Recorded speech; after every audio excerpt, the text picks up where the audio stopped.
शुक्लां भरधरं विष्णुं शशिवर्णं चतुर्भुजं प्रसन्नवदनं ध्यायेत् सर्वविघ्नोपशान्तये व्यासं वसिष्ठनप्तारं शक्तेः पौत्रमकल्मषं पराशरात्मजं वन्दे सुखदातं तपोनिधिं व्यासाय विष्णुरूपाय व्यासरूपाय विष्णवे नमो वै ब्रह्मनिधये वासिष्ठाय नमो नमः अविकाराय शुद्धाय नित्याय परमात्मने तथैकरूपरूपाय विष्णवे सर्वजिष्णवे यस्य स्मरणमात्रेण जन्म संसारबन्धनात् विमुच्यते नमस्तस्मै विष्णवे प्रभविष्णवे ॐ नमो विष्णवे प्रभविष्णवे श्रीवैशम्पायन उवाच श्रुत्वा धर्मान् शेषेण पावनान् च सर्वशः युधिष्ठिरश्यान्तनवं पुनरेवाभ्यभाषत युधिष्ठिर उवाच किमेकं दैवतं लोके किं वाप्येकं परायणं स्तुवन्तत्तत्कमर्चन्तः प्राप्य युर्मानवा शुभम् को धर्मः सर्वधर्माणां भवतः परमो मतः किं च तन्मुख्यते चतुर्जन्म संसारबन्धनात् श्रीभीष्म उवाच जगत्प्रभुं देवदेवम् अनन्तं पुरुषोत्तमं स्तुवन्नाम सहस्रेण पुरुषः सततोत्थितः ओके ओम विष्णुपादाय कृष्णप्रेष्ठाय भूतले श्रीमते भक्तिवेदान्त स्वामिनिति नामिने नमस्ते सारस्वते देवे गौरवाणी प्रचारिणे निर्विशेष शून्यवादी पाश्चात्यदेशधारिणे यः श्रीकृष्ण चैतन्य प्रभु नित्यानंद श्री अद्वैत गदाधर श्रीवासादि गौरभक्तवृंद हरे कृष्ण कृष्ण कृष्ण हरे हरे हरे राम राम राम हरे हरे योऽन्तः प्रविश्यामाचवां प्रसक्तां सञ्जीवयत्तक्लशक्तिधरस्वधाम्ना अन्यामहस्तचरणं श्रवणत्वगादीन् प्राणान् नमो भगवते पुरुषाय तुभ्यं पान्त्वस्मान् गुरुभूतवैरिबलवन् मातः तमाद्युद्घटा कुम्भोच्चाटविपाटनादिकपटिः प्रत्येकमुच्चारिताः श्रीमत्कण्ठीरवास्य प्रदर्शनकरा दारिदारातिदूरकृत्वस्तत्त्वान्तः शान्तप्रकुन्नसा भाविता भूरिभावैः हरे कृष्ण ओके நாம் எந்த நாமத்தை இருந்தோம் யாருக்கா தெரியுமா லாஸ்ட் கிளாஸ்ல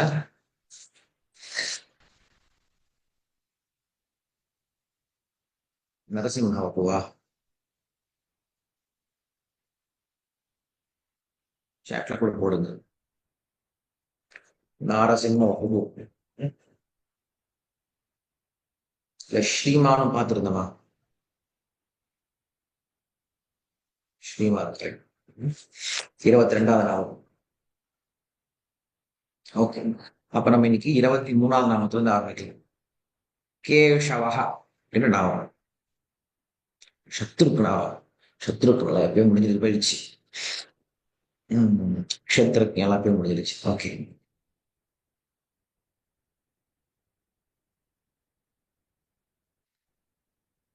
ஓகே கேசவஹா அப்படின்னு நாம தான் பார்க்க போறோம் 23வது நாமம் பிரசஸ்த ஸ்னிக்த நீல குட்டில குஞ்சலைஹி கேசவஹா கேசவஹா அப்படின்னா அழகிய கூந்தலை உடையவன் அப்படின்னு மைவண்ணன் அருங்குஞ்சி குழல் பின் தாள மகரம் சேர் குலை இருபாடு இறங்கி ஆட இருவராய் வந்தார் என் முன்னே நின்றார் அப்படின்னு சொல்லிட்டுதான் தம்பன் பாடுவார் ராமர் லக்ஷ்மணன் 2 பேரும் வரும் பொழுது அவங்களுடைய கூந்தலுடைய அழகா பார்த்தா அவங்கன்னு சொல்லக்கூடாது அவருடைய 2 பேர் வந்தாங்க இருவராய் வந்தார் என் முன்னே நின்றார் அப்படின்னு சொல்றார் வந்தது 2 பேர் தான் ஆனா எனக்கு தெரிஞ்சது ஒருத்தர் தான் தெரிஞ்சாரு அப்படின்னு சொல்லி சீதா சொல்ற மாதிரி கம்பன் பேசுவார் சோ அப்படி பகவானுடைய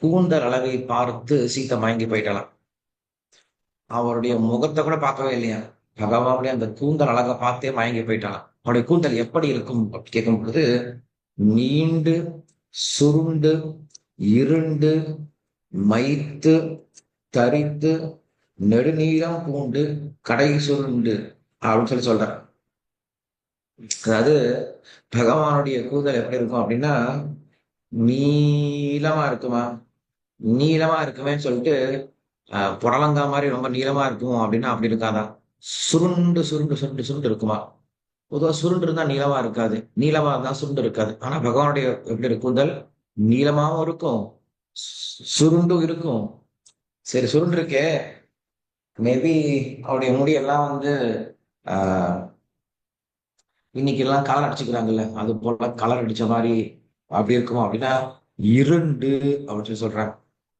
நல்லா கட்ட கருப்பா இருக்குமா.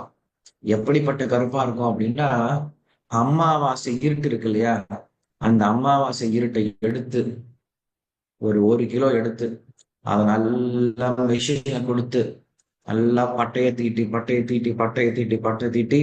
அதை ஒரு 1/4 கிலோவை கொண்டு வந்தோம் அப்படின்னா, அந்த இருட்டு எப்படி கருகுமோ நல்லா இருட்டா இருக்குமோ அது போல நல்லா கருப்பா இருக்குமா. சரி, அந்த மாதிரி கருப்பா இருந்தா மட்டும் பத்தாது, அது ரொம்ப சாஃப்டா இருக்குமா.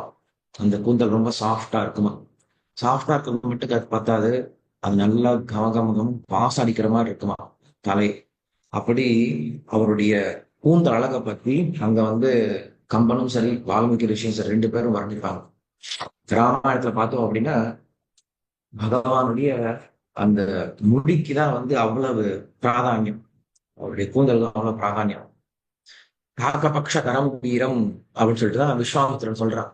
விஸ்வாமித்திரன் முதல்ல வந்து ராமரை பார்க்கும் பொழுது அவர் என்ன பார்த்தார், ராமருடைய எந்த அழகை பார்த்து மயங்கி போயிட்டார் அப்படின்னா, காக்கபக்ஷதரம் வீரம் அப்படின்னு சொல்லிட்டு வால்மீகி சொல்றாரு.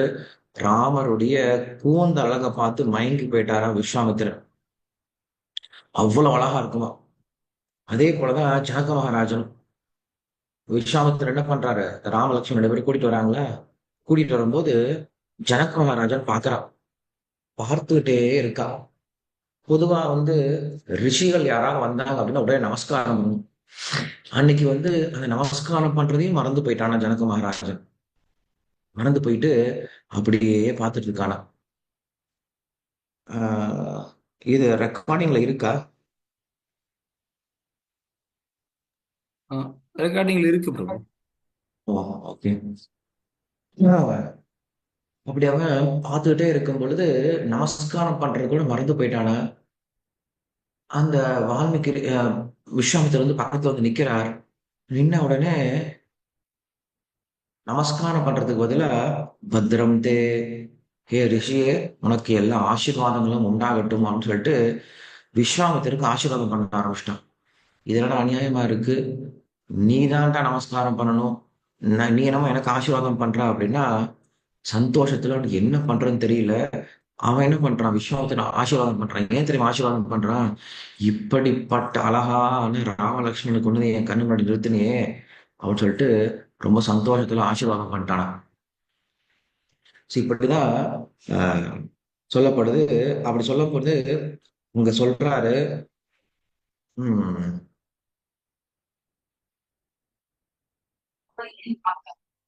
ஓகே. அங்க வந்து சொல்றாரு, விஸ்வாமித்திரர் கிட்ட கேட்கிறாரு, ஜனக மகாராஜன் கேட்கிறாரு, சுவாமி இவ்வளவு அழகா இருக்காங்களே எப்படி இது சாத்தியம் அப்படின்னு கேட்கிறாரு. கேட்கும் பொழுது அப்பதான் அந்த விஸ்வாமித்திரர் சொல்றாரு, எனக்கும் தெரியாதுப்பா, நானும் இப்படிதான் மயங்கி போய் நிக்கிறேன் அவங்களுடைய கூந்தல் அழகை பார்த்து அப்படின்னு சொல்லிட்டு இந்த இடத்துல கேசவக அப்படின்னு நாமமான சொல்லப்படுது. இந்த கேசவன்ற நாமம் அப்படிங்கிறது மறுபடியும் நமக்கு 654வது நாமம் மறுபடியும் வரும். ஸோ அப்ப வரும்போது நம்ம என்ன பண்ணுவோம், கேசவன்ற நாமக்கு வேறு சில அர்த்தங்கள்லாம் பார்ப்போம். க இது பிரம்மணோ நாம ஈசோகம் சர்வதேகினாம் ஆவாம் தவாங்க சம்பூத தஸ்மாத் கேசவ நாம பாகதே. அதாவது க இது பிரம்மனோ நாம, க அப்படிங்கிறது பிரம்மாவையும், ஈஷ அப்படிங்கிறது ஈஸ்வரனையும் குறிக்குமா. இப்படி இவங்க 2 பேரும் என்னுடைய சரீரத்திலிருந்து தோன்றியதுனால எனக்கு பேர் கேசவன் சொல்லப்படுது அப்படின்னு சொல்லிட்டு அவருக்கு மகாபாரதத்துல எடுத்து காட்டுறார். நச்சக்னோ வியவஸ்தாதும் பிரம்மைவ தேவ சே மனஹ நிமித்தானு ச பத்யானி விபரீதானு ச கேசவ. இது இன்னொரு அழகான ஒரு திருஷ்டாந்தத்தை எடுத்து காட்டுறாரு. பகவத்கீதையில பார்த்தோம் அப்படின்னா இந்த ஸ்லோகம் வரும். 1.30 இந்த ஸ்லோகம் வரும். இந்த ஸ்லோகம் எது சொல்லுது, அர்ஜுனுடைய கவலையை பத்தி சொல்லுது. அர்ஜுனன் கவலைப்பட்டு இருக்கான். நச்சக்னோம் வியவஸ்தாதும் பிரமைவி தேமனஹ. கிருஷ்ணா, என்னால நிக்கவே முடியல கிருஷ்ணா. நிமித்தானிச்ச பத்யானி விபரீதானிச்ச கேசவ. என்னால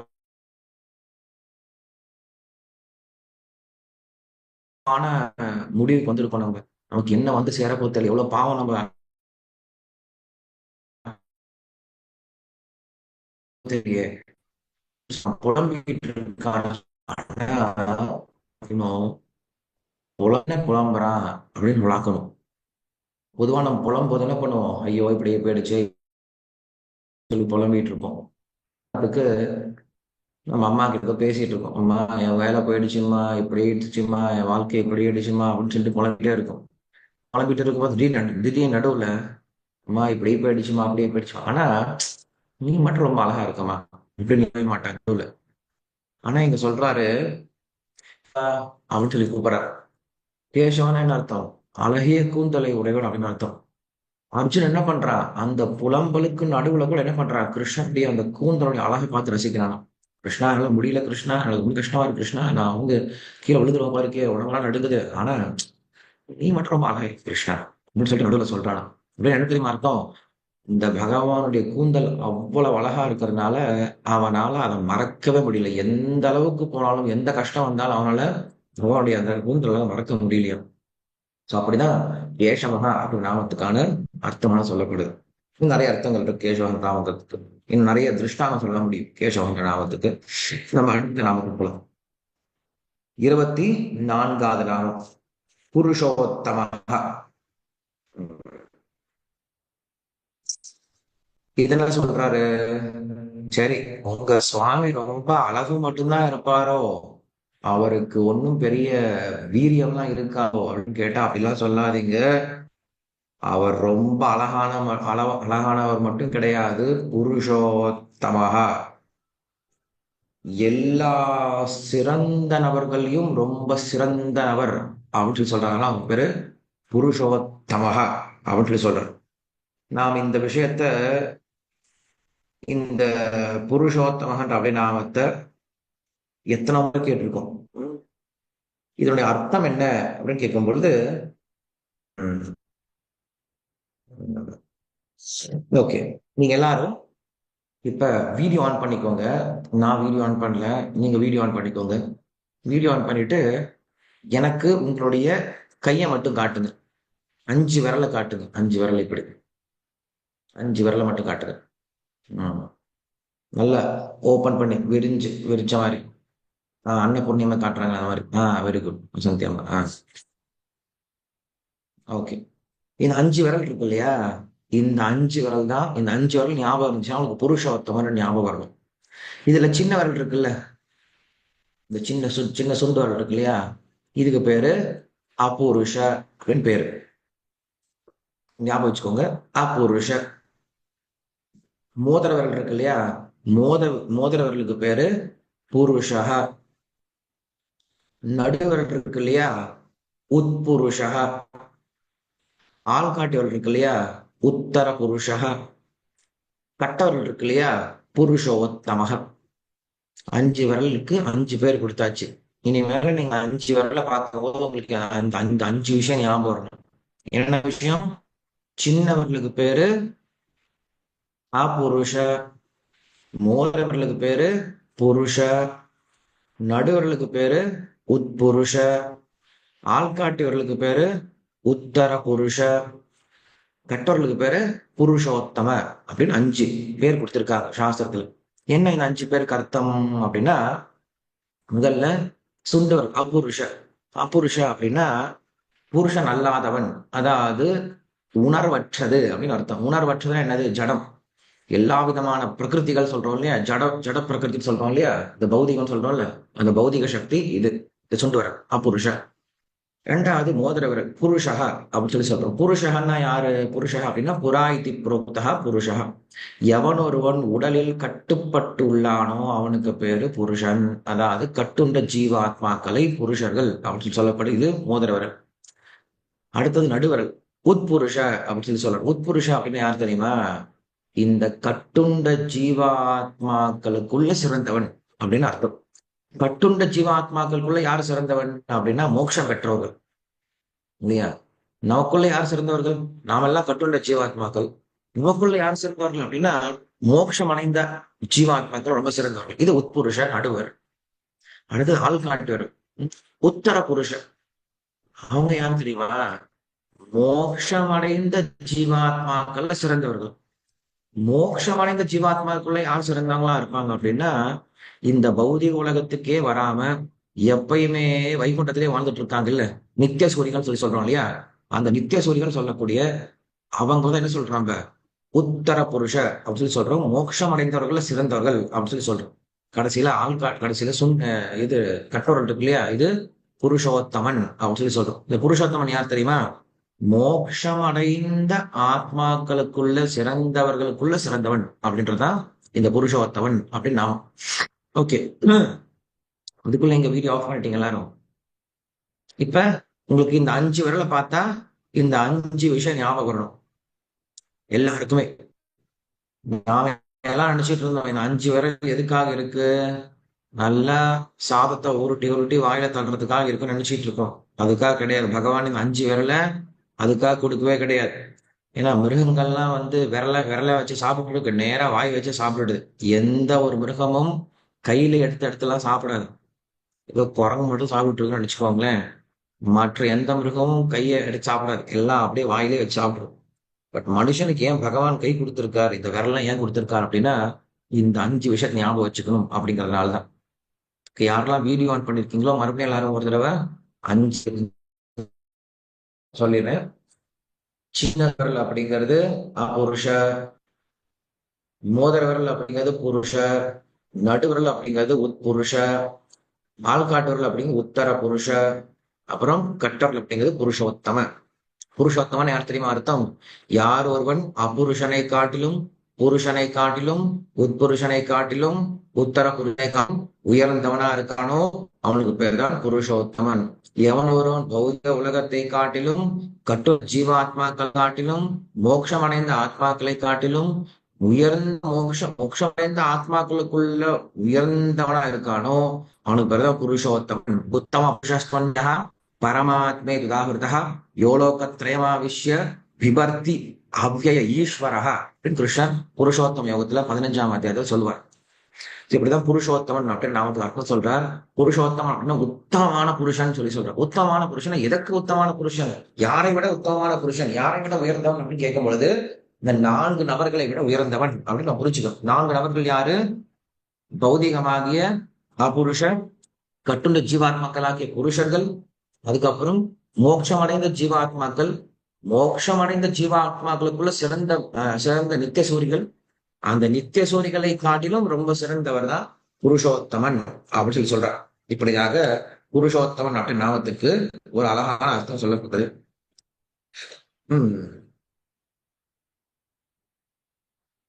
இதனுடைய வேற சில அர்த்தங்கள் அடுத்த வேற சில இதே நாம மறுபடியும் வரும், புருஷோத்தமன் நாமம் வரும். அப்ப நம்ம என்ன பண்ணலாம், இதனுடைய வேறு சில ஒரு அர்த்தங்களை பார்க்கலாம். இன்னொரு அர்த்தம் சொல்றாரு, புருஷோத்தமன்ற அர்த்தத்துக்கு இன்னொரு அர்த்தம் கொடுக்குறாரு.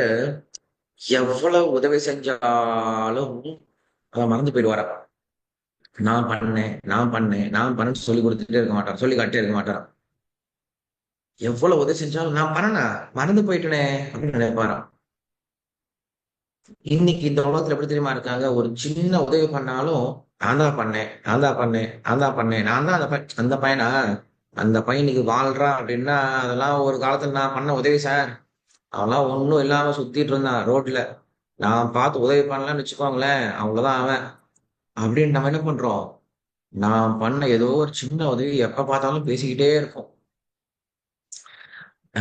எங்களுடைய என்னுடைய மாமியார் வீட்டுக்கு நான் போவேன் எப்பயாவது. போகும்போது ஆந்திரால என்ன சமைக்க சொல்லுவாங்க. நீங்களே எத்தனை பேர் இதெல்லாம் பண்றீங்க தெரியல, உங்க மாப்பிள்ளையை சமைக்க சொல்லுவீங்கன்னு தெரியல. பட் நான் வந்து பெருசா என்ன பெரிய மாப்பிள்ளை அப்படின்னு நினைச்சிக்க மாட்டேன். நான் எங்க பண்ணலும் நம்ம என்னப்பா, நம்ம வந்து கிருஷ்ண பக்தர்கள், பிரபாவுடைய சேவகர்கள், நம்ம எப்படி பணிவா இருக்கும் தான் நினைப்பேன். நான் போய் பெருசா வந்தாலாம் காட்ட மாட்டேன். நான் போனேன் அப்படின்னா அந்த அம்மா நீயே சமைச்சிட்டு நீயே சமைச்சிடு அப்படின்னு சொல்லி சொல்லுவாங்க. அவங்க பெருசா டிவோட்டி கிடையாது, என்னோட ஒய்ஃப் டிவோட்டி தான், அவங்க டிவோட்டி கிடையாது. சரி அவங்களுக்கு நம்ம சமைச்சு கொடுக்கலாமே, விஷாலமா சாப்பிட்டுட்டோம்னு சொல்லிட்டு நான் என்ன பண்ணுவேன், சமைப்பேன். உங்க மாப்பிள்ளைலாம் உங்க வீட்டுல சமைப்பாங்களான்னு தெரியல எனக்கு. சமைச்சு சொல்லி பாருங்க என்ன சொல்றாரு பார்க்கலாம். சோ போய் சமைக்க போனேன் அப்படின்னா நல்லா சாம்பார்லாம் சமைப்பேன், நிறைய சமைப்பேன். நான் கோயில் சமைச்சிருக்கேன். அவர் சமைக்கும் போது கடைசியில் எங்க மாமியார் வருவாங்க, வந்து உப்பு மட்டும் நான் போடுறேன் சொல்லிட்டு என்ன பண்ணுவேன், கடைசியில் உப்பு மட்டும் போட்டு போயிடுவாங்க. போட்டு போனதுக்கப்புறம் சாம்பார் எப்பயும் போல ரொம்ப நல்லாவே இருக்கும். ஏன்னா நம்ம பகவான் நினைச்சு சமைக்கிறோம், அப்புறம் பகவானுக்கு நம்ம நெய்வேத்தியம் பண்றோம், சாம்பார் நல்லாவே இருக்கும். அந்த மாதிரி சாப்பிட்டுட்டு, சாம்பார் ஏன் தெரியுமா நல்லா இருக்கு அப்படின்னு கேட்டா, ஏமா நல்லா இருக்கு அப்படின்னா, பருப்பு நல்ல பருப்பு அப்படின்னு ஒத்துக்காது. இல்ல காய் நல்ல காயா இருக்கு அதனால நல்லா இருக்கு. இல்ல இல்ல வந்து நிறைய மசாலா போட்டிருக்கு அதனால நல்ல டேஸ்ட் இருக்கு. கிடையாது. ம். எல்லாத்தோட உயர்ந்த பட்சம் கிருஷ்ணருக்கு நைவேத்தியம் பண்ணி அதனால நல்லா இருக்கு. கிடையாது. நான் உப்பு போட்டதுனால நல்லா இருக்கு அப்படின்னு சொல்லுவாங்க. சாம்பார்ல எப்படா டேஸ்ட் வந்தது அப்படின்னா என் கைப்பட்டு இருக்கு இல்லையா, என் கைப்பட்டது. நான் உப்பு போட்டா சாம்பார் டேஸ்டா தான் வரும் அப்படின்னு சொல்லுவாங்க. அது மாதிரி சின்ன சின்ன விஷயத்த கூட விட்டு வைக்க மாட்டாங்க. நான் பண்ணேன், நான் பண்ணேன், நான் தான் பண்ணேன், நான் தான் பண்ணேன் அப்படின்னு சொல்லி சொல்லி சொல்லி காட்டுறாங்கல்ல. அந்த மாதிரி மக்கள்லாம் இருப்பாங்களாம். இந்த பகவானுக்கு அந்த மாதிரி ஒரு கீழ்த்தரமான எண்ணம்லாம் கிடையாது. நான் தான் பண்ணேன், நான் தான் பண்ணேன் சொல்லிக்க மாட்டாரு. அவர் நினைச்சிட்டு இருக்காரு, எல்லாமே வந்து என்னால கிடையாதுப்பா. நான் என்ன பண்ணிட்டேன் உங்களுக்கு அப்படின்னு நினைப்பாராம். அதனால அவருக்கு பேரு புருஷோத்தமன் சொல்லி சொல்றாரு. புருஷோத்தமன்னா யாரு? எவ்வளவு உதவி செஞ்சாலும் நான் தான் பண்ணணும்னு சொல்லி காட்டாத மனசு இருக்கு இல்லையா, பெரிய பரந்த மனப்பான்மை இருக்கு இல்லையா, இந்த பரந்த மனப்பான்மை என்ன சொல்றாரு? புருஷோத்தமன் அப்படின்னு சொல்றாரு. அவன மாதிரி யாருக்கு வரும்? ராமர் எல்லா உதவியும் பண்ணுவாரு, பண்ணிட்டு நான் என்னப்பா பண்ணேன் அப்படின்னு கேட்டுருவார். அகல்ய அகல்ய வந்து ராமருக்காக காத்துட்டு இருக்கா, பல்லாயிரம் வருஷம் காத்துட்டு இருக்கா. காத்துட்டு இருந்த அந்த அகல்ய அவருடைய பாத தூசி பட்ட உடனே என்ன பண்ணிட்டா, அவளுக்கு சாப விமோசனம் ஏற்பட்டு அகல்ய வந்து நிக்கிறா. நின்ன உடனே அகல்யோட கால்ல போய் விழுந்துட்டார் ராமர். ராமர் தான் அகல்யை காப்பாத்தினார். அவர் ரெண்டு சின்னப்பிள்ளை இருக்கலாம், நான் தான் உன்னை காப்பாத்துறேன்னு சொல்லிட்டு ஆசீர்வாதம் எல்லாம் கொடுத்துருக்கலாம். இவர் ஆசீர்வாதம் எல்லாம் பண்ணவே இல்லை, போய் அவர் காலில் அவங்க காலில் விழுந்துட்டாங்க. அம்மா என்ன ஆசீர்வாதம் பண்ணுங்கன்னு சொல்லிட்டு. இப்படிதான் ராமர் இருப்பாராம். உதவி செய்வாராம், உதவி செஞ்சுட்டு அவங்க காலிலே விழுந்து நமஸ்காரம் பண்ணுவாராம். இப்படிதான் ராமனுடைய குணம் அப்படின்னு சொல்லப்படுது. இதெல்லாம் அவருக்கு பேரு புருஷோத்தமன் அப்படின்னு நாமம் சொல்லப்பட்டது. இன்னும் ஒரே ஒரு நாமம் பார்க்கலாம். சர்வக, 25வது நாமம் சர்வக. சரதி, பெர்வேட்ஸ் ஆர் மூவ்ஸ், எல்லா இடத்துலயும் நீக்கவர் நினைச்சிருக்கலாம். நமக்கு பேரு சர்வக. அவர் எப்படி நினைச்சிருக்காரு அப்படின்னா, சர்வம் சமாப்னோசி ததோசி சர்வகா. அவர் எல்லாவற்றையும் நீக்க வர நினைச்சிருக்கார் அப்படின்னு அர்த்தம், அப்படின்னு ஒரு அர்த்தம் சொல்றார். சர்வகா அடுத்தது ஷர்வகா. சர்வ சர்வ சிவஸ்தானோர் அப்படின்னு வரும் இல்லையா, வால்மீகி சாரி விஷ்ணுதாச நாமத்துல. இது ச சர்வகா. ஷ வேற ச வேற. சர்வகா அப்படிங்கிறது அந்த பகவானுடைய சரீரம் தான் எல்லாமே இந்த உலகத்துல. இந்த உலகத்தில் நாம் பார்ப்பதெல்லாம் பகவானுடைய சரீரம் தான் அப்படின்னு சொல்றதுதான் இந்த சர்வகா அப்படின்னு நாமம். அவர் எப்படி பரவி இருக்கார் இந்த உலகத்துல எல்லாவற்றிலும் அப்படின்னா, எப்படி ஒரு இருட்டு அறையில வெளிச்சமானது பரவி இருக்குமோ அது போல பரவி இருக்கேன் அப்படின்னு சொல்றார். கிருஷ்ணர் பகவத்கீதை சொல்றாரு, மயா ததமிதம் சர்வம் ஜெகதவ்யக்த மூர்த்தினா மத்ஸ்தானி சர்வபூதானி நச்சாகம் தே சவஸ்திதா அப்படின்னு சொல்றாரு. மயா ததமிதம் சர்வம் ஜெகத் அவ்யக்த மூர்த்தின, நான் என்னுடைய மறைக்கப்பட்ட சக்தியினால எல்லா இடத்துலயும் பரவி இருக்குன்னு சொல்லி சொல்றேன். பகவான் எல்லா இடத்துலயும் பரவி இருக்காரு. எப்படி பரவி இருக்காரு? தன்னுடைய சக்தியினால பரவி இருக்குன்னு சொல்லி சொல்றாரு. இப்படி தன்னுடைய சக்தியினால, தன்னுடைய ஆளுமையினால எல்லா இடத்துலயும் பரவி இருக்கிறான். அவனே எல்லாமாகவும் இருக்கிறான், சர்வகா. இந்த உலகத்துல நம்ம என்ன சொல்லலாம் அப்படின்னா, 3 வகையான பரவல்களை சொல்லலாம், பரவி இருக்கும் தன்மையை சொல்லலாம். ஒன்று ராஜா, இரண்டாவது ஆகாசம், மூன்றாவது நிலம். இது மூன்றும் எல்லா இடத்துலயும் பரவி இருக்கும். தலைக்கு மேல பாருங்க, ஆகாசம் எல்லா இடத்துலயும் பரவி இருக்கு. ஆகாசம் இல்லாத இடமே கிடையாது. இரண்டாவது நிலம். நிலமும் எல்லா இடத்துலயும் இருக்கும். நாம் நடக்கிற இடத்துல எல்லாம் நிலம் இருக்கும். நிலம் எல்லா இடத்துலயும் பரவி விருந்து பறந்து விருந்து இருக்கு. மூன்றாவது ராஜா. ராஜாவுடைய சக்தியும் எல்லா இடத்துலயும் பரவி இருக்கு. எல்லா உலகம் முழுவதும் பரவி இருக்கு. இந்த 3 பேரும் பறந்து விருந்து இருக்காங்க. ஆனா 3 பேருக்கு என்ன தெரியுமா வித்தியாசம்? நிலம் எல்லாரையும் தாங்கும். ஆகாசம் எல்லா எல்லா இடத்துலயும் வந்து எல்லா இடத்துலயும் பரவி இருக்கும். ராஜா அவருடைய சக்தியினால எல்லா இடத்துலயும் பரவி இருப்பான். இது 3 ஒண்ணு சேர்க்காத. ராஜா எல்லாத்தையும் தாங்க முடியாது, நிலத்தை போல தாங்க முடியாது. நிலம் ராஜாவை போல ஆட்சி செய்ய முடியாது. அதே போல ஆகாசத்தை போல எல்லாத்துக்குள்ளாரையும் பரவி ஊடுருவி இருக்க முடியாது. ஆனா பகவான் எப்படி தெரியுமா இருக்காரு? இந்த 3 குணங்கள் சேர வச்சிருக்காராம். என்னென்ன குணங்கள்? தாங்குவது, வியாபித்து இருப்பது அப்படின்ற 3 குணங்கள் வச்சிருக்காராம். இந்த 3 குணங்களை உடையனாலதான் அவனுக்கு பேரு புருஷோத்தமன் அப்படின்னு நாமத்தையே சொல்றோம். எந்த 3 குணங்கள் பகவான் கிட்ட இருக்கு? ஒன்று, அவர் எல்லா இடத்துலயும் பரவி இருக்கார். 2வது, எல்லாத்தையும் தாங்கிட்டு இருக்காரு.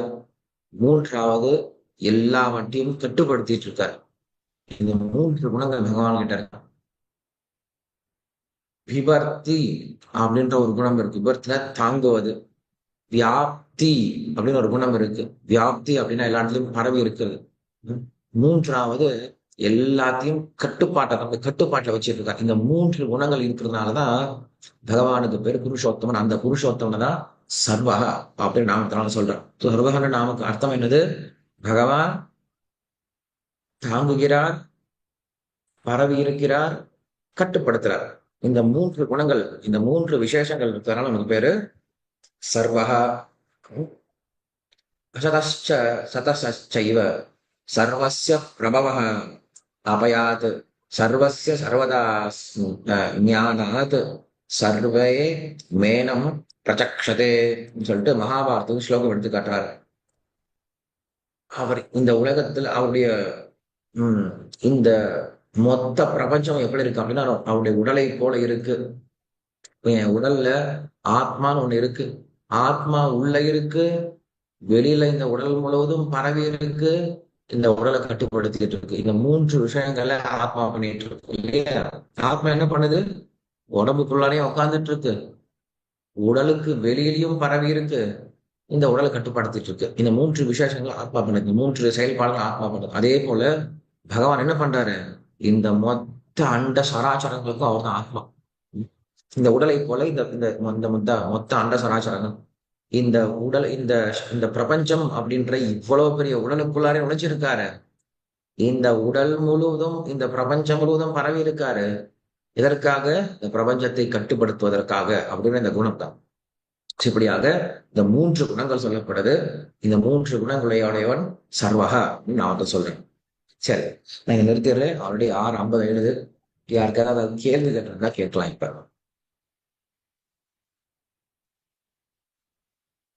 நீங்க 3 நாமங்களை பார்த்தோம். ரொம்ப முக்கியமான நாமங்கள் இந்த 3 நாமங்கள்.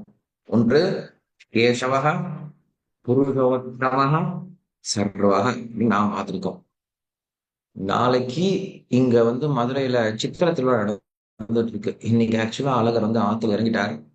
ஸோ அந்த ப்ரோக்ராம் நடந்துட்டு இருக்கு. நாளைக்கு நிறைய கீர்த்தன்லாம் இருக்கு. சாயந்தரம் நிறைய கீர்த்தன்ஸ்லாம் இருக்கு. நீங்க எல்லாரும் என்னோட யூடியூப் சேனல் ஃபாலோ பண்றீங்கன்னா தெரியல, நீங்க பாத்தீங்கன்னா தெரியும். அங்க அதுல போஸ்ட் பண்ணிட்டே இருக்கோம் ரெகுலரா.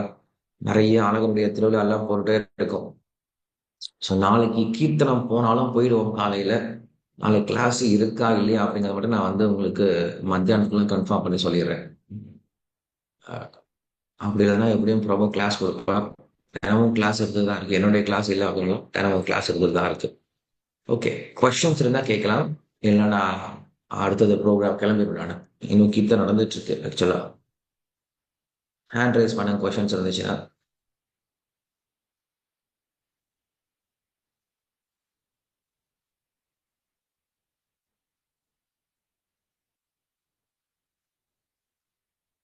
பேசுற விஷயம் உங்களுக்கு புரிஞ்சுதா?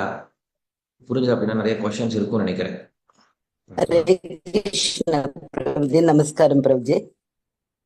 ஹரே கிருஷ்ணா, நமஸ்காரம். அந்த கைது வரைக்கும் 5 சொன்னீங்கல்ல பிரபு, அது ஒண்ணு குருஜி, அது இன்னொரு முறை சொல்லுங்க குருஜி. 5 விரல் கைக்கு சொன்னீங்கல்ல அபுருஷா, விரலுக்கு, 5 சுண்டு விரலுக்கு விரல் சொன்னீங்கல்ல அபுருஷா. குருஜி, அது குருஜி. அதான் சொல்லிட்டு இருக்கேன். சுண்டு விரல் அபுருஷா, அபுருஷா. மோதிர விரல் ஓகே. புருஷா, புருஷா. நடுவிரல் உட்புருஷா. ஓகே பிரபு. நடுவிரல் உட்புருஷா, ஆ. ஆள்காட்டு விரல் உத்தர புருஷக, ம். ம். அதுக்கப்புறம் கட்டோரை புருஷோத்தமம். ஓகே பிரபு. பிரபுஜி அது வரைக்கும் இனிமே இந்த கொஞ்சம் 5 குரூப்ல விரல போடுங்க பார்க்கும்போது உங்களுக்கு பிரபுஜி. புருஷோத்தமம் ஞாபகம். ஆ? என்னவா? அது வரைக்கும் ஹரே குரூப்ல கிருஷ்ணா. குரூப்ல போடுங்க பிரபுஜி. என்ன அது குரூப்ல நான் போட சொல்றேன். நான் குரூப்ல இல்ல, நான் குரூப்ல போட சொல்றேன்.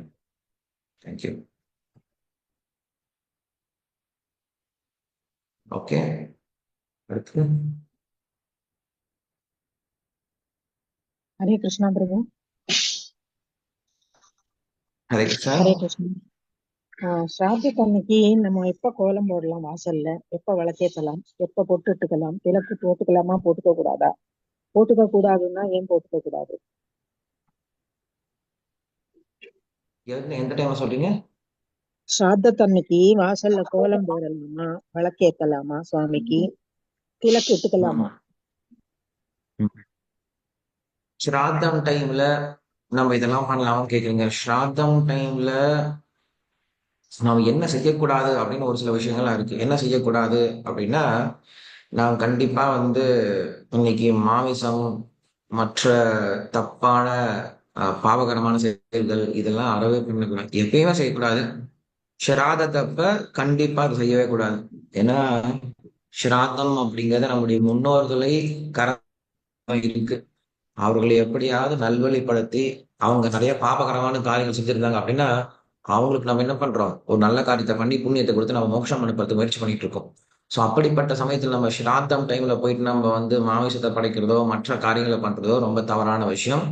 இதுதான் ஸ்ராதத்துல நம்ம தவிர்க்க வேண்டிய விஷயம். பாவகரமான விஷயங்களை தவிர்த்தணும். கோலம் போடுறது பாவகரமான விஷயம் கிடையாது. அதே போல அன்னைக்கு விளக்கேத்துறது பாவகரமான விஷயம் கிடையாது. அன்னைக்கு பகவான வழிபடுறது அசலே பாவகரமான விஷயம் கிடையாது. நாம திலகம் இட்டுறதும் பாவகரமான விஷயம் கிடையாது. அதனால இதெல்லாம் வந்து உண்மையில புண்ணியகரமான விஷயம். இதெல்லாம் உண்மையில பகவானுக்கு ரொம்ப பிடிச்ச விஷயம். அதை பண்றதுல ஒரு தவறும் கிடையாது. தர்ம சாஸ்திரங்கள்ல விதிமுறைகள் இருக்கலாம். ஆனா தர்ம சாஸ்திரங்கள் யாருக்கு பொருந்தும் அப்படின்னா பக்தன் அல்லாதவர்களுக்கு தர்ம சாஸ்திரம் பொருந்தும். பக்தர்களா இருந்தாங்க அப்படின்னா அவங்களுக்கு பக்தி சாஸ்திரம் தான் பொருந்தும், பாகவத சாஸ்திரம் தான் பொருந்தும். ஒருத்தன் பக்தன் ஆயிட்டான் அப்படின்னா அவன் தர்ம சாஸ்திரத்தை கடைபிடிக்கணும் அப்படின்னு அவசியம் கிடையாது. தர்ம சாஸ்திரம்னு ஒன்று இருக்கு, அதற்கு மேல நியாய சாஸ்திரம்னு ஒண்ணு இருக்கு, எல்லாத்துக்கும் மேல பாகவத சாஸ்திரம்னு ஒண்ணு இருக்கு. நாம எல்லாரும் வந்து பாகவத சாஸ்திரத்தை பின்பற்றுறோம். நமக்கு தர்ம சாஸ்திரம் அப்படிங்கிறது தேவையற்றது. நம்ம வந்து மேல அடுத்த ஹை கிரேடுக்கு போறதுனால தர்ம சாஸ்திரத்தை கடைபிடிப்பவர்கள் ஒரு சிலர் இருப்பாங்க. அதே போல நியாய சாஸ்திரத்தை பின்பற்றுபவர்கள் ஒரு சிலர் இருப்பாங்க. அர்த்த சாஸ்திரத்தை பின்பற்றுபவர்கள் ஒரு சிலர் இருப்பாங்க. நாம் பாகவத சாஸ்திரத்தை பின்பற்றுகிறோம். அதனால பாகவத சாஸ்திரம் என்ன சொல்லுது, இந்த மாதிரி ஆன்மீக செயல்பாடுகளை கண்டிப்பா ஈடுபடணும் ஸ்ராந்த காலத்துல அப்படின்னு சொல்ல வருது. தேங்க்யூ பிரபு. ஹரே கிருஷ்ணா.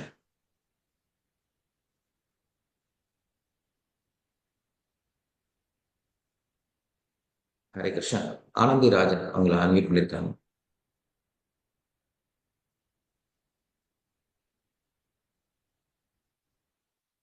ஓகே.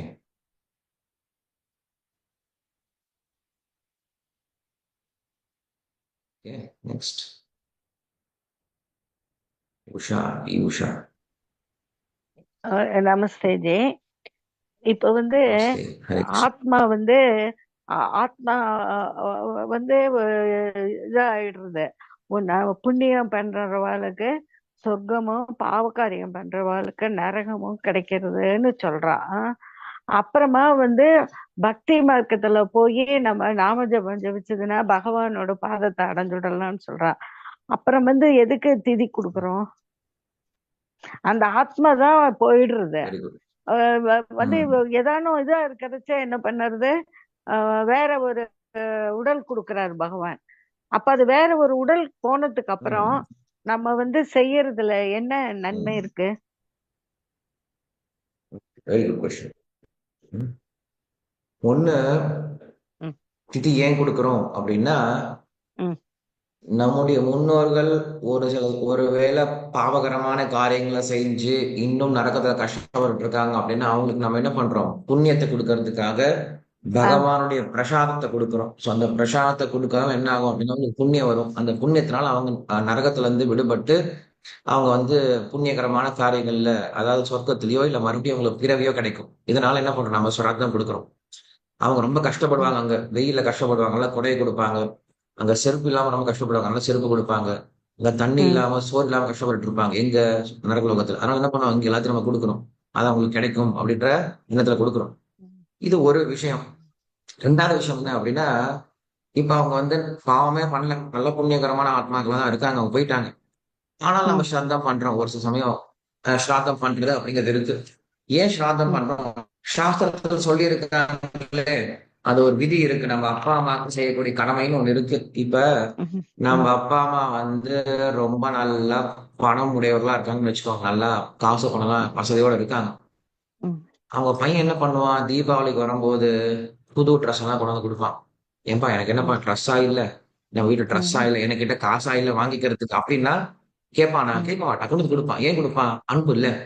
ஏன்னா அன்புன்னு சொல்லி சொல்லலாம், இல்ல சம்பிரதாயம்னு ஒண்ணு சொல்லலாம். ஏன்பா ஒரு சம்பிரதாயம் இருக்கு இல்லப்பா, பொங்கல் தீபாவளி வந்தா நம்ம புது ட்ரெஸ் எடுத்து கொடுக்கணும் அப்படின்னு ஒரு சம்பிரதாயம் இருக்கு.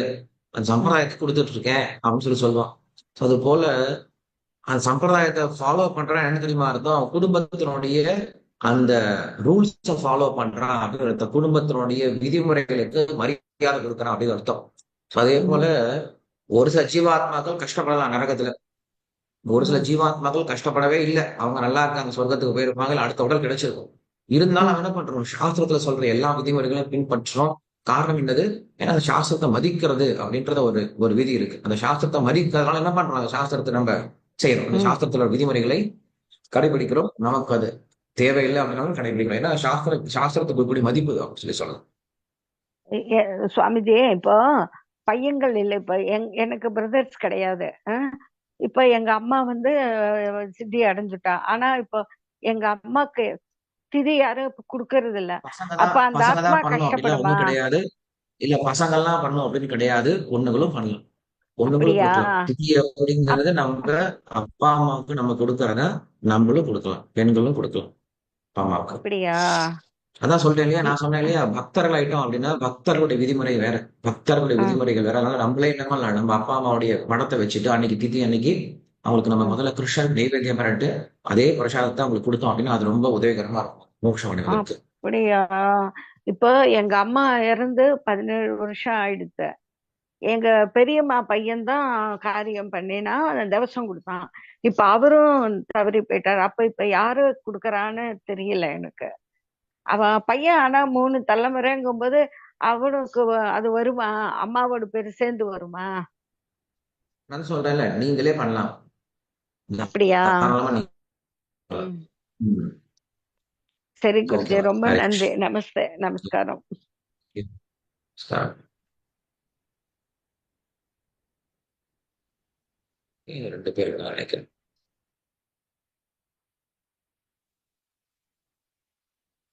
கே கீதா. நமஸ்காரம் குருஜி. ஹரே கிருஷ்ணா. நமஸ்காரம் நமஸ்காரம் குருஜி. நமஸ்காரம் நமஸ்காரம். அது சாமி ரூம்ல குளிக்காம கோலம் போடலாமா? சாமி ரூம்ல சாமி ரூம்ல காத்தால எழுந்து ஆஹா குளிக்காத கோலம் போடலாமா?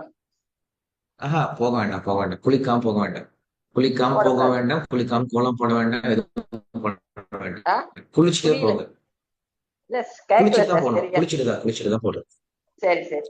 அப்புறம் இப்போ குளித்து உங்களோட விட்டுதான் இது போட கொடுத்து. வேண்டும். சரி சரி குருஜி. உங்களோட ஜூம் கொடுத்துருக்கேன் இல்லையா, அதுல எப்பப்ப ஆ, கிளாஸ் இருக்கும் குருஜி? அது சொல்ல முடியாது. ஏன்னா கிளாஸஸ் டைமிங் வேறுபாடு இருக்கும். ஆனா எல்லா கிளாஸும் வந்து நம்ம யூடியூப்ல அப்லோட் பண்ணுவோம். அதனால நீங்க யூடியூப்ல பார்த்தா தெரியும். ஏன்னா நம்ம கிளாஸஸ் வந்து வேற வேற டைம்ல இருக்கும், ஒரு டைம்ல ஆஹ் இருக்காது. ஒவ்வொரு விதமான பீப்புளுக்கு ஒரு விதமான டைம் இருக்கும். ஆனா எல்லாமே நம்ம யூடியூப் சேனல்ல அப்லோட் பண்ணுவோம். அதனால அது நீங்க போய் பார்த்துக்கலாம், எப்ப பார்க்கறதா இல்ல இருந்தாலும். யூடியூப்ல பாத்துக்கிறேன் குருஜி. இப்போ சில டைம் பார்க்கணும் போல இருந்துச்சுன்னா நான் பார்த்தா அதுல வந்து இது வருது, ஜூம் வருது, ஆனா கிளாஸ் நடக்கிறது இல்ல, அதனாலதான் கேக்குறேன். இல்ல ஜூம்ல வராது. ஏன்னா ஜூம்ல டைமிங் மாறும். நீங்க யூடியூப் சேனல் ஃபாலோ பண்ணீங்க அப்படின்னா டெய்லியும் அதுல ஏதாவது நம்ம கிளாஸ் போஸ்ட் பண்ணிட்டே இருக்கும். அது நீங்க பார்த்துக்கலாம் கண்டிப்பா. யூடியூப்ல போடுறீங்களா எப்பப்ப கிளாஸ் இருக்குன்னு? ஆமா ஆமா ஆமா ஆமா ஆமா. இல்ல அது கொஞ்சம் போட்டேன்னா நல்லா யூடியூப் இருக்கும் சேனல் குருஜி. எப்பயும் உங்க நடந்துதான் கிளாஸ் இருக்கும். அட்டன் பண்றதுக்காக கேக்குறேன். அதான் நான் சொன்னேன் இல்ல, யூடியூப் சேனல் உங்களுக்கு தெரியும் இல்ல, ஆல்ரெடி நிறைய பேர் சப்ஸ்கிரைப் பண்ணிருப்பீங்க. என்னுடைய பேர் தான், என்னுடைய பேர் என்னோட வம்சிதாரி தாசா PVKS அப்படின்னு தான் யூடியூப் சேனல். ஆ அதெல்லாம் பாத்தீங்கன்னா தெரியும் உங்களுக்கு. சரி சரி குரு. நன்றி ஓகே நன்றி குரு. ஓகே நன்றி குரு. ரைட். ஜெய் ஸ்ரீ கிருஷ்ணா. நமஸ்காரம் பிரபு. ஹரே கிருஷ்ணா, நமஸ்காரம். ஹரே கிருஷ்ணா. நீங்க எனக்கு ஒரு சின்ன டவுட்டு. நீங்க வந்து ஆஹ், ஆஹ், பக்தி மார்க்கம் வேற, அந்த சாஸ்திர சம்பிரதாயங்கள் மார்க்கம் வேற. பக்தி மார்க்கத்துக்கு வந்துட்டோம்னா நம்ம வந்து அதை ஃபாலோ பண்ணணுங்கிற அவசியம் இல்லை அப்படின்னு நீங்க சொன்னீங்க. அந்த ஒரு அவசியம் கிடையாது விளக்கேத்தலாம், கிடையாது கோலம் சொன்னேன். போடலாம் அவசியம் பிரார்த்தத்தை அன்னைக்கு. அவசியம். ஆமா, அவசியம் இல்லை ஆஹ், அப்படின்னு சொன்னேன். ஆஹ் இப்ப இன்னொரு மாதாஜி பேசும்போது நம்ம சாஸ்திர சம்பிரதாயங்களுக்கு மரியாதை கொடுக்குறோம், அதனால்தான் நம்ம வந்து அவ பகவானோட பாதத்தை அடைஞ்சிருந்தாலும் நம்ம அவளுக்கு ஸ்ரார்த்தம் பண்றோம், அதுக்கு ரெஸ்பெக்ட் கொடுக்கறதுனாலன்னு சொன்னேன். ரெண்டுமே கொஞ்சம் கான்ட்ராடிக்டரியா இருக்கு. எனக்கு கொஞ்சம் வெரி குட். சாரி, எனக்கு அது சரியா எனக்கு புரிஞ்சுக்க தெரியல. Correct correct correct. Very good. இன்னொரு டவுட் என்னன்னா, ஒருத்தன் பக்தியா இருக்காங்கும் போதே அவனுக்கு கடவுள் நம்பிக்கை இருக்கு, அவனுக்கு சாஸ்திர சம்பிரதாயத்துல மரியாதை இருக்கு, அதுல சடங்கு சாஸ்திர சம்பிரதாயத்துல நம்பிக்கை இருக்கு. நம்மளோட ஆச்சாரியர்கள் குரு எல்லாமும் இப்ப நீங்க வந்து ஆதிசங்கரர்ல இருந்து மகாபெரிவால இருந்து ராமானுஜர்ல இருந்து யாரை எடுத்துட்டேனாலும் பித்ருக்காரியத்தை பண்ணணும், அதை விடப்படாதுன்னு சொல்றா. சோ நம்ம குரு சொன்னபடி நம்ம ஃபாலோ பண்ணணும்னாலும் நம்ம வந்து சாஸ்திர சம்பிரதாயங்களை ஃபாலோ பண்ண வேண்டியதா இருக்கு. சோ பக்தி மார்க்கத்துக்கு வந்துட்டா சாஸ்திர சம்பிரதாயங்கள் தேவையில்லை அப்படிங்கிறது எனக்கு அதை சரியா எடுத்துக்க முடியல. பக்தி பண்ற ஒருத்தன் வந்து கண்டிப்பா சாஸ்திர சம்பிரதாயத்தையும் பின்பற்றுறவனாவும் அதுக்கு மரியாதை கொடுக்கறவனானும் தானே இருப்பான். அது எப்படி இதை விட்டுட்டு அதை மட்டும் பண்ண முடியும்? Very good question. நான் என்ன சொன்னேன் அப்படின்னா, பக்தி செய்பவர்கள் சாஸ்திரத்தை விட்டுருவாங்க அப்படின்னு நான் சொல்லவே இல்லை. பக்தி செய்பவர்களுக்கு பாகவத சாஸ்திரம் இருக்குன்னு தான் சொன்னேன். பாகவத சாஸ்திரம் அப்படிங்கிறது சாஸ்திரம் தான், பாகவதமும் சாஸ்திரம் தான். பாகவதம் தான் உயர்ந்த சாஸ்திரம், இது எல்லாருமே ஒத்துப்பாங்க. நான் என்ன சொன்னேன் அப்படின்னா, முதல்ல நம்மளுக்கு வர்றது அர்த்த சாஸ்திரம், அதுக்கு அடுத்தது வர்றது தர்ம சாஸ்திரம், அதுக்கப்புறம் வர்றது நியாய சாஸ்திரம், எல்லாத்துக்கும் மேல இருக்கிறது பாகவத சாஸ்திரம் அப்படின்னு 4 படிக்கட்டுகளை சொன்னேன். பாகவத சாஸ்திரத்தை ஒருத்தர் பின்பற்றார் அப்படின்னா மற்ற சாஸ்திரத்தை பின்பற்றுவது இல்லை அப்படின்னு அர்த்தம் கிடையாது. அந்த சாஸ்திரமும் இதுக்குள்ள அடக்கம் அப்படின்னு அர்த்தம். நான் வந்து 12வது படிக்கிறேன் அப்படின்னா நான் வந்து 1வது படிக்க மாட்டேன் அப்படிங்கிறது கிடையாது. 1வது படிச்சுட்டு தான் 2வது வந்தேன், 2வது படிச்சுட்டு தான் 3வதுக்கு போனேன், 3வது படிச்சுட்டு தான் 10வது வந்தேன், 10வது முடிச்சுட்டு தான் 12வது வந்திருக்கேன். அவன் என்ன 12வது படிக்கும்போது 1வது புக்கு படிக்க மாட்டேங்கிறான்? தப்பு இல்லையா அது? 12வது புக்கு படிக்கும் போது 1வது புக்கு படிக்கணும் அவன் அப்படின்னு யாருமே சொல்ல மாட்டாங்க. அவன் ஏற்கனவே இதெல்லாம் முடிச்சுட்டு தான் வந்திருக்கான். அதனால 12வது படிச்சுட்டு இருக்கான் அப்படின்னா அவன் 1வது புக்கையும் சேர்த்துதான் ஃபாலோ பண்றான் அப்படின்னு நல்லா புரிஞ்சுக்கும். இப்ப நான் உங்களுக்கு ஒரு உதாரணம் கொடுக்குறேன். ஏகாதசி வருது, ஏகாதசி அன்னைக்கு ஸ்ராத்தம் வருது. ஆமா, நார்மல் பர்சனா என்ன பண்ணுவான்? ஏகாதசி அன்னைக்கு சாப்பிட்டுருவான், ஸ்ராத்தம் பண்ணுவோம் அப்படின்ட்டு. இதே பக்தனாக என்ன பண்ணுவான்? ஏகாதசி அன்னைக்கு சாப்பிடக்கூடாது அப்படின்னு சொல்லிட்டு பிண்டம் மட்டும் சமர்ப்பணம் பண்ணுவான். இல்லைன்னா அன்னைக்கு ஸ்ராத்தம் கூட பண்ணாம அடுத்த நாள் கூட பண்ணுவான். இல்லைன்னா அன்னைக்கு ஏகாதசி பிரசாதத்தை என்ன பண்ணுவான்? நைவேத்தியம் பண்ணுவான். அப்ப ஸ்ராதத்தோட ரூல்ஸை பிரேக் பண்றான அவன், இதான்பா வைக்கணும், இந்த பக்ஷம் எல்லாம் வைக்கணும், இதெல்லாம் பண்ணும் அப்படின்னு சொல்லி சொல்லுவாங்க. அன்னத்தை நம்ம தானம் பண்ணும் அப்படின்னு சொல்லி சொன்னா அவன் கேட்க மாட்டான். அவன் சொல்லுவான், இல்ல ஏகாதசி அன்னைக்கு நான் அதெல்லாம் பண்ண மாட்டேன் அப்படின்னு சொல்லி சொல்லுவான். அப்படின்னா அவன் விதிமுறைகளை பிரேக் பண்றானா அப்படின்னா கிடையாது. அவன் உயர்ந்த விதிமுறைகளை பின்பற்றுறான் அப்படி அர்த்தம். அதனால பக்தன் அப்படின்னா சாஸ்திரத்தை பிரேக் பண்றவன் கிடையாது, அவன் உயர்ந்த சாஸ்திரங்களை பின்பற்றுகிறான் அப்படின்னு அர்த்தம். அதனால இந்த ஸ்ராத்தம் அப்படின்ற கேள்வி எல்லாரும் கேட்கக்கூடிய கேள்விதான். ஸ்ராத்தம் பண்ணுவான் வேண்டாமா, ஸ்ராத்தம் பண்ணுவான் வேண்டாமா. நான் பண்ணக்கூடிய ஸ்ராத்தம் எந்த அளவுக்கு அவங்கள போய் சேருது அப்படின்றத பாருங்க. தயவு செஞ்சு நீங்க செய்யக்கூடிய செயல்பாடை பார்க்காதீங்க, அந்த செயல்பாடுடைய பலன் எப்படி இருக்குன்னு பாருங்க. இந்த கலியுகத்துல அதே சாஸ்திரம் சொல்லக்கூடிய விஷயம், நீங்க சொன்ன ஆதிசங்கர்ல இருந்து ராமானுஜர்ல இருந்து எல்லாரும் சொன்ன ஒரே ஒரு விஷயம் என்ன தெரியுமா?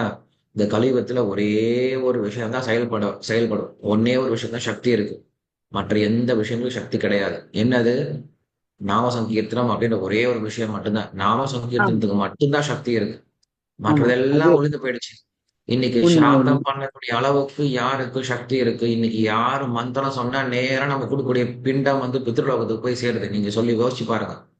நாம அங்க போற ராமேஸ்வரம் இங்கெல்லாம் போய் காசிலாம் போய் அங்க போய் நம்ம பிண்டம் கொடுக்குறோம். அங்க கொடுக்கறவங்களுடைய குவாலிட்டி எப்படி இருக்கு? அவங்க சிராதம் கொடுக்கக்கூடிய பிண்டம் கொடுக்கக்கூடிய குவாலிட்டி எப்படி இருக்கு? அந்த சோறு அதான் நம்மளே சாப்பிடுவோமான்னு தெரியாது. இல்ல அப்படி ஆத்துல பண்ணினாலே சிராதத்தை நிறைய பேர் ஸ்ரத்தையா பண்றது இல்ல. அது நிறைய இருக்கும் பாக்குறோம் பொழுது தான், இல்லைன்னு சொல்லு. ஆமா அப்படி இருக்கும் பொழுது நாம் செய்யக்கூடிய மந்திரமோ, நாம் செய்யக்கூடிய தந்திரங்களோ, நாம் செய்யக்கூடிய செயல்பாடுகளோ, நாம் செய்யக்கூடிய தேசமோ, காலமோ, நாம் உபயோகப்படுத்தக்கூடிய எதுவுமே தூய்மை கிடையாது. ஒரே ஒரு விஷயம் இந்த உலகத்துல தூய்மையான ஒரே ஒரு விஷயம் இருக்கு அப்படின்னா அதுவும் நாமம் மட்டும்தான். பகவானுடைய நாமம் மட்டும்தான். அதனால கண்டிப்பா நம்ம பண்ணலாம். நம்முடைய முன்னோர்களுக்கு நம்ம எல்லாமே பண்ணலாம். அவங்க இறந்த நாளை நம்ம அனுசரிக்கலாம். ஆனா அதற்கு ரொம்ப சிறந்த வழி பக்தியோட பகவானுடைய நாமத்தை சொல்லிட்டு பகவானுக்கு நைவேத்தியம் பண்ண அந்த பிரசாதத்தை நீங்க படைச்சீங்கன்னு வச்சுக்கோங்களேன், அது ஒன்னே போதுமானது அவங்களுக்கு மோட்சம் கொடுப்பதற்கு. மற்ற நம்ம எவ்வளவு பெரிய பெரிய சிராத்த காரியங்களை பண்ணாலும் அது அவர்களை அடைவது சந்தேகம்தான்.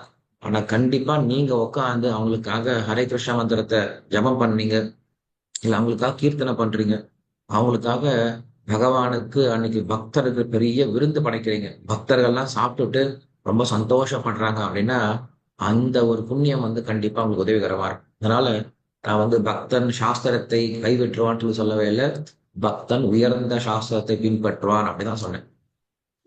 புரியுது.